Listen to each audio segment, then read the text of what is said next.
Ôi,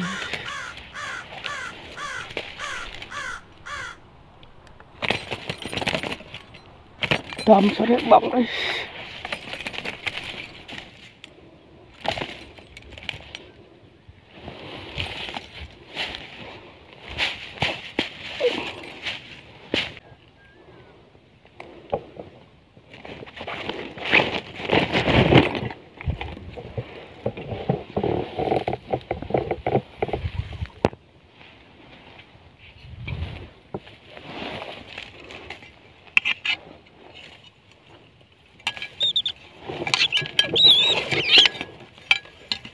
Ôi, tội thịt.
Đấm bởi từ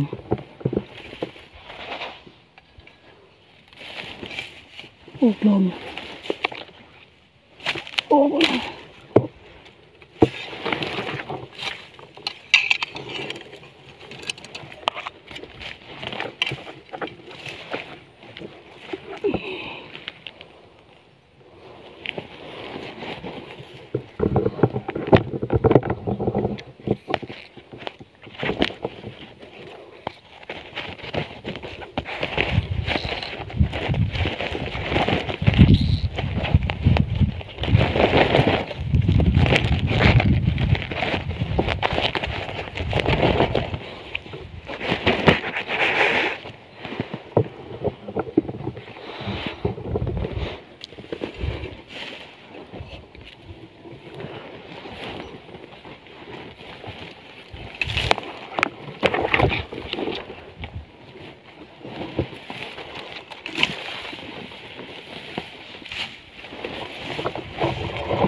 Tôm sao đấy.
tầm sau đấy.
Nhưng cái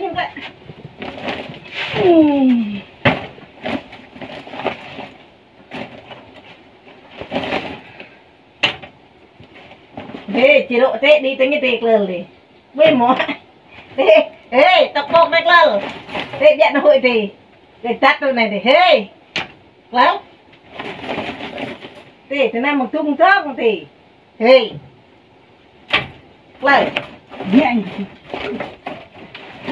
là tay keren thì rai thì keren thì cái tay lắc lờ tắt cái chị nào tắt rồi chú băng à lau thôi rồi boleh mau boleh thì bây giờ Sau vừa lâu ba mẹ năm trời đó.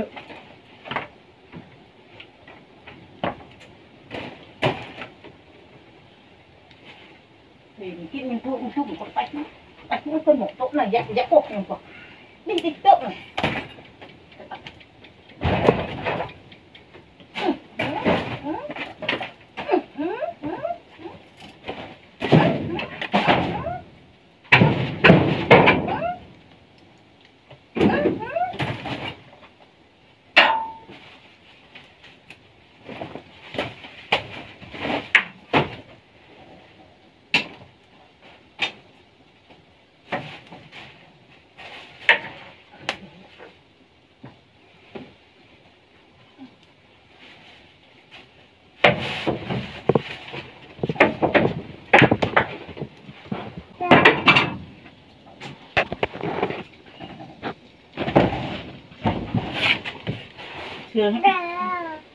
chưa ấy tên như chưa mà dạ tay thiếu này tay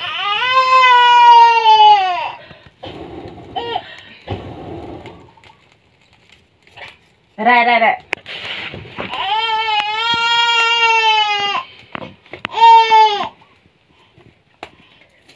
Khẽ cái nó